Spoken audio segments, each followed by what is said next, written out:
Are mouse clones really that bad? Hey guys, this is Gus. And Carlos from Hardware Unplugged. And today we'll be checking out the Puretrak VALOR wireless mouse. But before we get started, please make sure to hit that like button and show support. And you want to see more content like this, don't forget to subscribe. With that being said, Let's begin.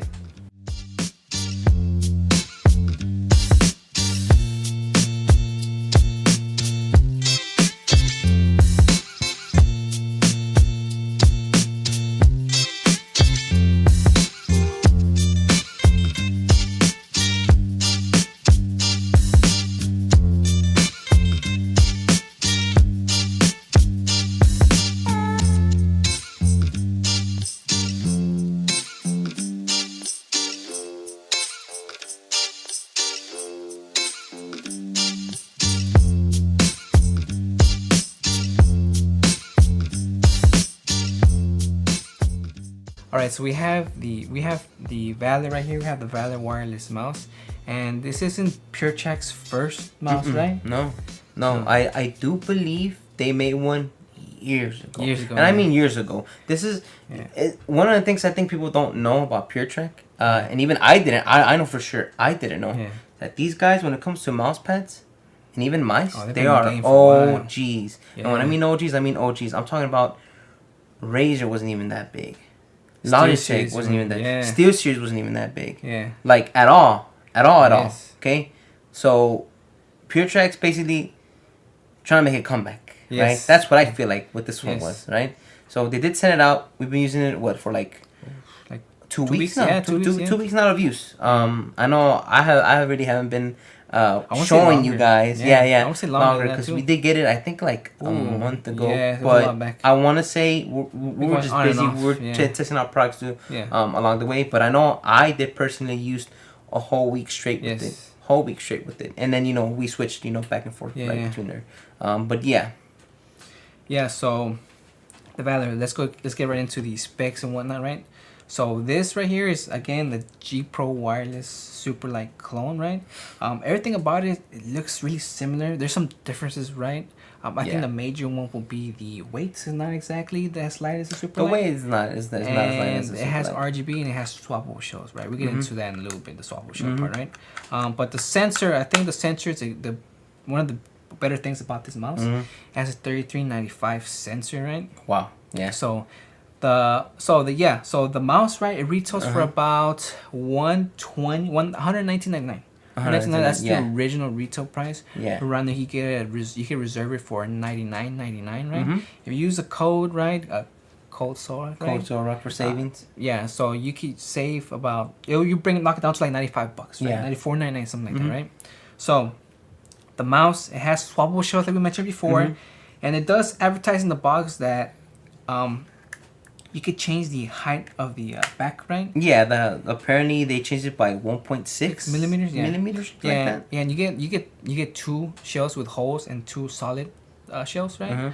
One really reminds me of the I guess the Pulsar. Almost, the Pulsar kind of, it has these like long, I guess, lines, like holes, like holes. It's kind of weird. But whenever we swap them out and try them in hand, they really doesn't feel that much different. Honestly. I can't tell. I couldn't tell you. Right? I really couldn't tell you, dude. Like, it was very difficult. We swapped them out over and over and trying to see if they really did change a whole lot. Maybe they did. Maybe some people were able to tell. We weren't able to tell, to be honest. We couldn't. The mouse uses Kill 8.0 switches, which I like. Again, Kill 8.0 switches are just popular. The build quality is really solid, dude. It's actually surprisingly. It's really freaking solid. Surprisingly, really solid. This is one of my main concerns. And even Puretrak sent it out. I mean, dude, like, I'm not gonna lie to you, right? They haven't made a mouse in years. So I was really concerned. They get a proper manufacturer, right? That they do their homework, they do their research. Because one of the main things, at least for us, is build quality, right? If the build quality is crap, why are we gonna basically encourage or review the product, right, when people can basically spend like $100 on a product just gonna break down on them, right? That was one of the things I was really worried about this mouse. Like, I was like, man, I don't know if they did the research or not. I'm happy they did. Because this thing is built like a freaking tank, dude. No creaking, by the way. No creaking, no rattling, no crunchy mouse 1 and 2. Nothing. Yes. Another thing I really liked about it was the skates. Yes. How good are those skates? Seriously. That's actually one of the first things I noticed when I used it. Yeah. I forgot what mouse pad I used it on, but I was using it. I'm like, yo, these guys are actually pretty damn smooth. They are pretty damn smooth. Right? I think you're the one that said it. They remind you of the Ponage. The Ponage skates, right? Yes. The Ponage, you know how they're thick, they're pretty. I like Ponage skates. Yes. I always thought that that they were good. These remind me of the Ponage skates, and you get an extra pair in the box as well, which I really liked, right? Yeah. What do you say they remind you of? Oh, these skates remind me a lot of the Tiger Arc 2s because I have those on my MP01S. Yeah. So they do remind me of the Tiger Arc 2s. So Ponage skates, Tiger Arc 2s, really, really thick, really smooth, really fast. Yeah. That those skates are good. I like them. I like them, man. So. Another thing I want to talk about the sensor, right? Is it does have a 3095 sensor, and I like how a lot of these wireless companies are starting to use 3095 sensors, right? We're straying away from the 3370s. Yes. So again, that was kind of a smart move by them. Yes. Using the latest sensor, right? Yes. I think even Pulsar's using 3395s now, right? Yes, but I have to mention this because I did run into one issue with this mouse, right? Yes. The sensor specifically. It does not like the Dancer ice pad. I don't know why. I know I didn't notice it. I didn't notice it when I was playing Apex. I really did. Yeah, no. But when I was playing Kovacs, I noticed that every time I had to reset, my mouse will stop tracking for a brief second. Yes. And then it'll pick up the tracking again. And it did that. I want to say. Yeah, it did that constantly. It did. I was there. I saw. I tried to replicate. I won like 1 or 2 times. It didn't do it. Yeah. And then after that, I was able to replicate it. I'm like, yo, dude, there's something wrong with this sensor, right? And so that's something that I didn't like. I haven't tried too many mouse pads with the sensor. I only tried with the ice pad, and that's the only one that gave me the issue, right? But besides that, with cloth pads it works fine. Cloth pad works fine. That's the thing. Yeah, so cloth pad works. I feel like it's because of the texture of the Advanced ice pad, right? It doesn't really like that. Yeah. The sensor doesn't like that, right? But besides that, everything about the mouse worked flawlessly, right? Even has this setting on their software. If you go to DPI settings, click on and you go to the bottom right corner, it has a gear and mouse icon. You click on it and it takes you right directly to mouse settings, and you can change the pointer precision right from there. So it's very convenient for those of you who are new to PC gaming. You don't know how to do that, know how to look into that. You can do it right from there, right? But the main topic of this video, are OEM shapes bad? Because this is an OEM shape. It is very similar to the Superlight. Very similar to Dude, it even has a little side. It has a little hump on the side here that the Superlight has. Yeah, it has it. If I pick up the Superlight in this one, they feel similar. They're the same shape, man. It's the same shape. Yeah. Yes. Besides the weight. So, are OEM shapes bad, right? Yeah. This is my take on it. I don't know. Maybe you can disagree with us or not. Whatever. Yeah. But OEM shapes, in my opinion, are not bad, right? I've seen many people hate on some OEM shaped mice, and some really like them. Oh yeah. So a good example of this is on ones that they love is Pulsar, right? Regular X2. They like Pulsar mice. So the X2 and the X2 Mini, those are OEM shapes, dude. Yeah. Those are OEM shapes. Ponage has even gotten some love. Yeah. And I remember whenever they started making wireless mice, they were using 35 sensors or something like that. Ponage, they were using sensors that had super high lift-off distance. Yes. I don't know how they were getting away with charging that much money. Yeah, at the time, At the time. Dude, But they were, I don't hate Ponage, but I've always stated and I've always, pointed out things, right? I always pointed out those things. I remember me and you got a lot of hate when doing that Steel Series. Now, granted, the Steel Series mice they're not really OEM shapes. They have their own shapes. But when it comes to sensors and the hardware in it, and the price, they suck. I'm sorry, they freaking suck. Steel Series is lost when it comes to the mouse game. Yeah. They really are. They're for casuals. Yeah, they're straight up for casuals. And I'm talking about casuals. But see, that's not a bad thing. That's not a bad thing. There's a market for casuals. There's a market for OEM mice. But Steel Series straight up just straight up, they just don't give a crap about you, really. Yeah. So there's a difference too. Yes. Right? This, even though it's an OEM shape, is this gonna be my main? No. Absolutely not. This is not gonna be my main. No. I'm not gonna main this. I'm letting you know right now. Yeah. Did I have a positive experience and a positive time with this mouse? It was good. Absolutely. It was good. One of the things I really appreciated, especially from from Puretrak, from making a mouse after so many years later, they didn't crap out on the quality, dude. No. Did they crap out on the quality? Like, what was your experience with the mouse? Again, it's built like a tank. It's built like a tank. I have no complaints on the build quality at all. At all. Yeah, at all. The only issue I have and I think a lot of you guys will too. Is the price point. The price point, the original price point of $119.99. I think that's a hard sell. That comes way too close to the Superlight, right? Mm-hmm. And the time the Superlight does go on sale, so I think it's a very difficult sell, especially nowadays, right? Mm-hmm.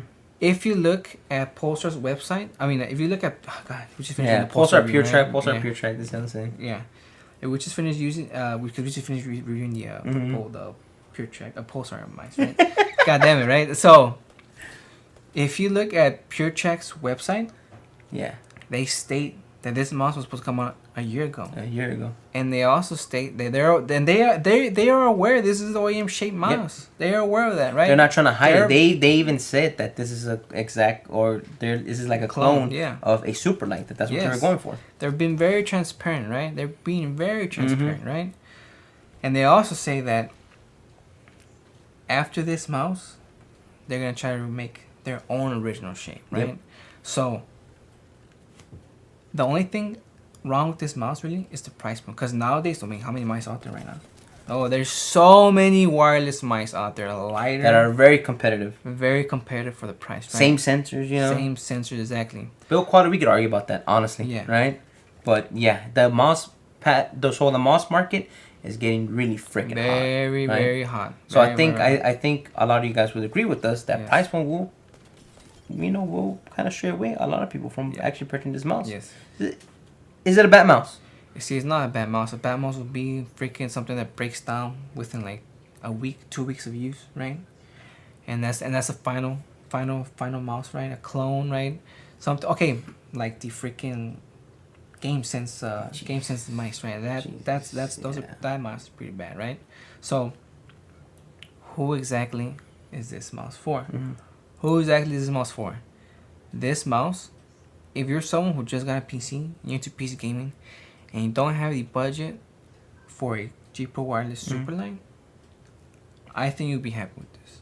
Because the build quality is not bad. It's not trash. It has a good sensor and really good skates. Really good clicks. You get another pair. Really good clicks, exactly. And it's shaped just like the most, I would say, arguably one of the popular mice. Yeah, one of the most popular wireless mice out there.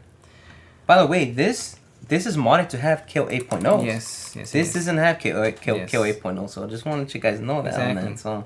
Exactly. So, I would say this mouse is for casuals.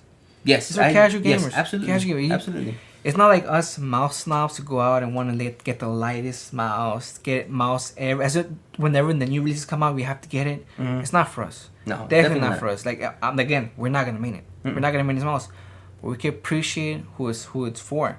The only thing I would want to see is that price point, man. That price point would be a tough sell. Yeah, but you could get it right now using a code. It doesn't have to be our code, right? But you can though right? Yeah, exactly. But if you use a code and if you pre-order it right now, you get it for $95. Yes. And at that, I'm not gonna lie, doesn't hurt to. It really doesn't hurt to try it out. Especially if you're newbie. Yeah. So the Puretrak did good. I think they did good. I think they did good. When it comes to the quality and with the actual mouse and me playing with it, I had a positive experience. I couldn't say anything negative about the mouse. I tried to find something negative with it. I guess the only thing we could really say is that price, man. Yeah, it's getting a little too competitive in the whole mouse market. But just like you said, it does have a market for people. Yes, it does. It's for casuals. That being said, if you are a casual and you want to compete and play at the highest level, it has all the freaking internals and the specs for you to do that. Absolutely, it does. Yeah. So Puretrak, good for your comeback mouse. Yeah, for your comebacks, you did pretty good. You did pretty good. Yeah. The only thing I want to see is the next mouse. The next mouse has to be great. It has to be great, and I have a feeling that it will. So, yeah. So thank you, Puretrak, for sending the VALOR out. We enjoyed our time despite not being our kind of thing, right? Yeah. Or we could appreciate the value and appreciate who it's and for. the effort you guys put Yes, and into the it, effort you guys honestly. put into it. Yeah, so, yeah. Yeah, that's pretty much it, guys. Links to everything's gonna be down below. This is Gus. And Carlos from Hardware Unplugged. And we'll catch you guys in the next one. Peace.